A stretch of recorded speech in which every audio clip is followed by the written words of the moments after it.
I have been staring at my screen for days, trying to comprehend what has just transpired.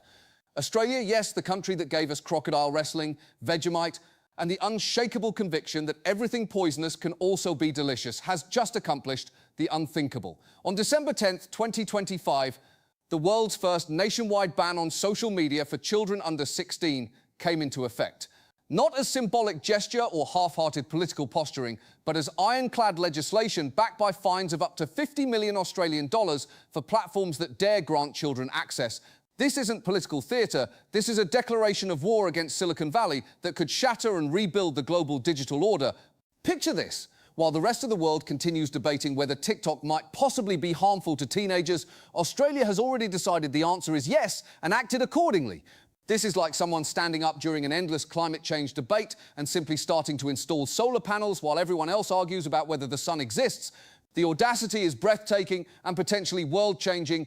The absurdity of the situation is overwhelming. While Meta, TikTok, Snapchat and X desperately scramble to develop age verification systems that appear technically impossible, an entire nation stands ready to sue them into oblivion if they fail. Australia's Communications Minister Michelle Rowland stated it crystal clear. Platforms are responsible for taking reasonable steps to prevent children from accessing their services. That sounds reasonable until you realise that literally nobody, knows how to implement this technically without simultaneously creating an Orwellian surveillance apparatus that would force every Australian to surrender their identity before watching a cat video. The sheer irony is breathtaking. A country internationally renowned for its laid-back, no-worries mentality has just implemented the most aggressive digital regulatory regime in the Western world.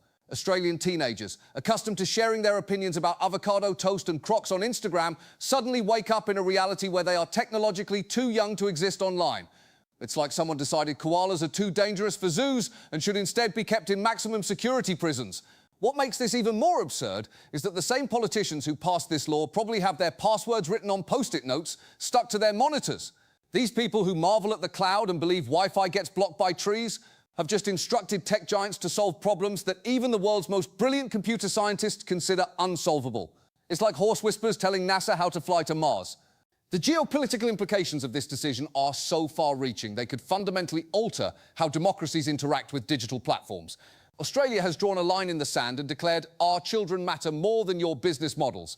This isn't just brave, it's revolutionary, because it's the first time a Western democracy has been willing to directly challenge Silicon Valley's omnipotence, even if it means American tech giants might be banned from the country. The backstory to this confrontation reaches deep into the heart of modern digital sovereignty. Australia has repeatedly clashed with big tech in recent years. In 2021, Canberra forced Facebook to pay for news content, a decision Meta initially answered with a total blockade of Australian news before capitulating. This experience taught Australian politicians a crucial lesson. Tech corporations aren't invincible when you're prepared to fight to the finish. Now, Australia is going even further. The new law is so radical it throws even established educational platforms like YouTube into legal grey zones. While messaging services like WhatsApp and online gaming platforms are exempted, all major social media must develop systems within 1 year that can verify users' ages or risk fines that could completely wipe out their Australian profits. This amounts to attempting to reinvent the internet to make it child-safe without destroying everyone else's privacy. The technical challenges are mind-boggling and simultaneously expose the fundamental absurdity of our digital society. How do you verify the age of millions of users without forcing them to upload identification documents, surrender biometric data, or submit to other invasive procedures? Current age verification technologies are either easily circumvented, any 13-year-old can enter 1,990 inches as their birth year, or so privacy hostile they would violate democratic principles. Meta has already announced they will continue working with the government, which in tech speak means we have absolutely no idea how to implement this, but we hope to buy time while mobilizing our lawyers and lobbyists. The irony is that the same platforms that allegedly use sophisticated algorithms to determine what advertising will convince you to buy based on something you liked 3 months ago are suddenly technically incapable of figuring out whether someone is 15 or 16 years old. This is about as convincing as an intelligence agency claiming it can track international terrorists but finds no way to determine if someone has a valid driver's license. Elon Musk, who controls X, has reacted characteristically unhinged, calling Australia's laws fascist, an assessment about as convincing as his promises regarding Tesla full self-driving capabilities. Musk, the man who believes free speech means blocking anyone who disagrees with him while retweeting conspiracy theories, calls a child protection law fascism. This is the same person who suggested making Twitter users pay for blue check marks and was then surprised when scammers exploited the system. TikTok's Chinese parent company ByteDance remains strategically silent, presumably developing emergency plans behind closed doors. For a company already facing bans in the US and blocked in India, Australia represents just the latest chapter in how to lose friends and alienate regulators. Mark Zuckerberg at Meta has deployed his usual strategy, signal vague cooperation while hiring lobbyists to sabotage the law behind the scenes. His statements about working with the government carry all the sincerity of his previous assurances about privacy protection, but the true explosive potential lies in the global domino effect Australia's move could trigger. France is already discussing similar measures. Canada is examining comparable laws. And even in the US, Silicon Valley's homeland, pressure on platforms is growing to crack down harder on child protection violations. Australia has proven it's possible to successfully regulate big tech if you're willing to bear the political and economic costs. The strategic brilliance of Australia's timing is remarkable. The country is leveraging the global backlash against social media, from cyberbullying concerns to disinformation worries, to establish a position of moral authority. Prime Minister Anthony Albanese has defended the law as protecting the physical and mental health of our young people, an argument that's internationally difficult to criticise, even if practical implementation remains problematic. Critics warn of unintended consequences. Teenagers might migrate to unregulated, potentially more dangerous platforms. Families might use VPNs to circumvent blocks, potentially giving children access to even more problematic content. Digital rights activists fear age verification could become precedent for broader internet censorship. These concerns are valid, but they ignore the fundamental power shift occurring here. For the first time in social media history, a democratic country has declared that tech giants' business models aren't more important than protecting children. This is a direct attack on the foundation Silicon Valley's dominance is built upon, the assumption that technology companies can operate beyond the reach of traditional regulation as long as they promise enough growth and innovation. But the international diplomatic dimension is particularly fascinating and exposes the hypocrisy of global tech diplomacy. The United States finds itself in a precarious position. Washington cannot openly protest laws designed to protect children without appearing heartless. But American tech giants are fundamental components of US economic and foreign policy influence. This creates a diplomatic nightmare where the same American politicians who hold performative hearings about big tech's irresponsibility will likely pressure Australia behind closed doors to protect these very companies. It's diplomatic schizophrenia, publicly criticising big tech while privately lobbying for them. China observes this drama with barely concealed delight. Beijing has always argued that internet regulation is a matter of national sovereignty, and now Australia is proving their point. When Western democracies start restricting US tech platforms, it becomes much harder to criticise China's Great Firewall as authoritarian overreach. The European Union watches Australia's experiment with admiration and concern. Brussels has pioneered tech regulation, but Australia's approach is more drastic and potentially more effective. EU officials are already discussing whether similar measures might be necessary, while worrying about impacts on European digital competitiveness. Looking ahead, 3 scenarios appear possible, each with profound implications for the global digital order. In the first scenario, tech platforms manage to develop functional age verification systems that are both effective and privacy-friendly. This technological breakthrough would make Australia's law a success and establish a global standard for child protection. Platforms would adapt, but essentially continue as before. The second scenario is digital fragmentation. Unable to find practical solutions, major platforms withdraw from Australia. The country develops its own digital ecosystem. Other nations follow this example. The result is a balkanized internet landscape with regional digital borders. The third scenario is democratic revolt against big tech. Australia's success inspires a coordinated wave of similar laws worldwide. Tech giants face international resistance and must either bow to democratic demands or be excluded from major markets. The deeper implications of this confrontation extend far beyond Australia.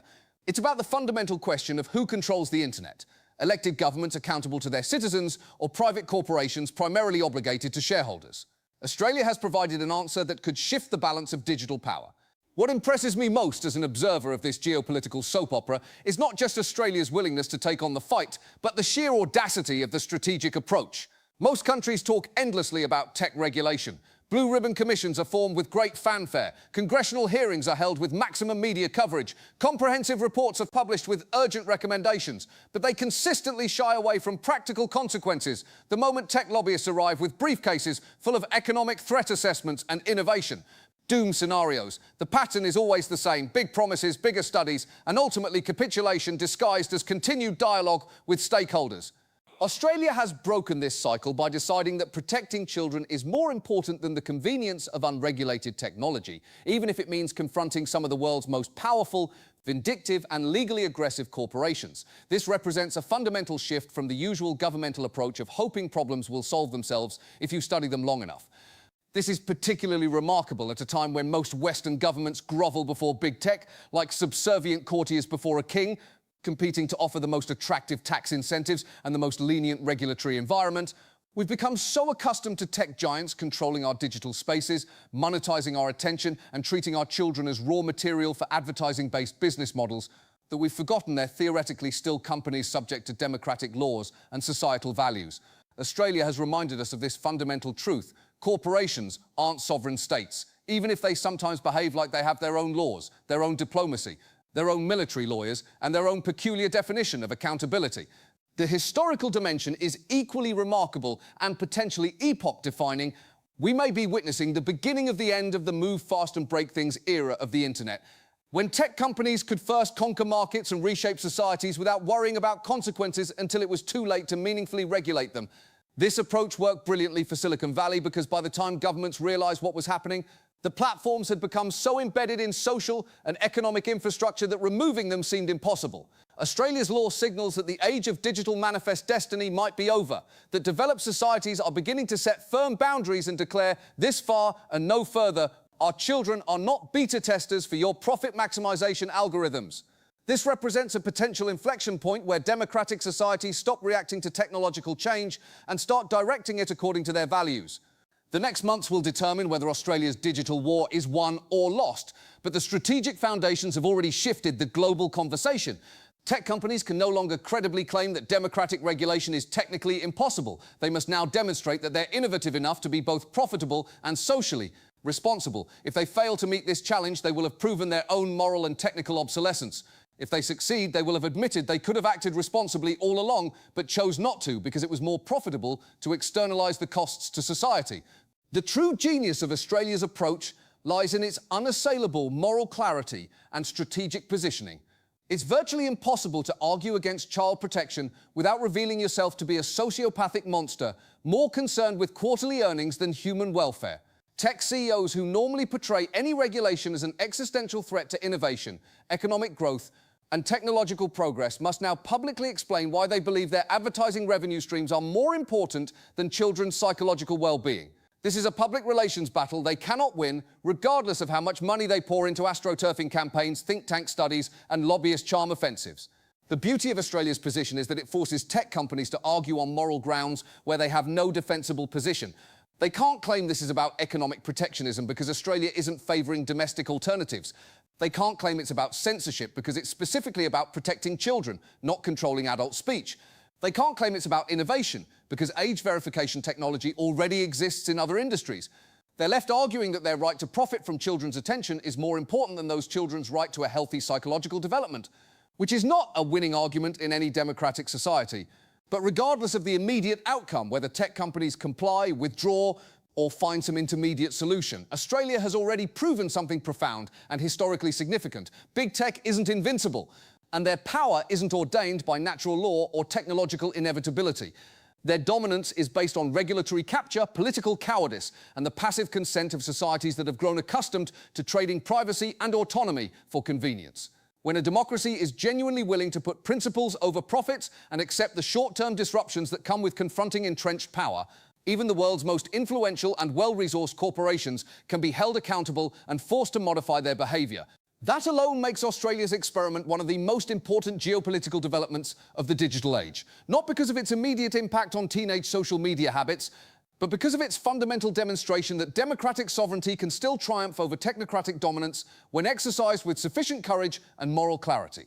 In an era when many fear that elected governments have become powerless against unelected tech oligarchs who wield more influence than most nations, Australia has shown a compelling alternative, the courage to say no and mean it, even when very wealthy people become very angry about it.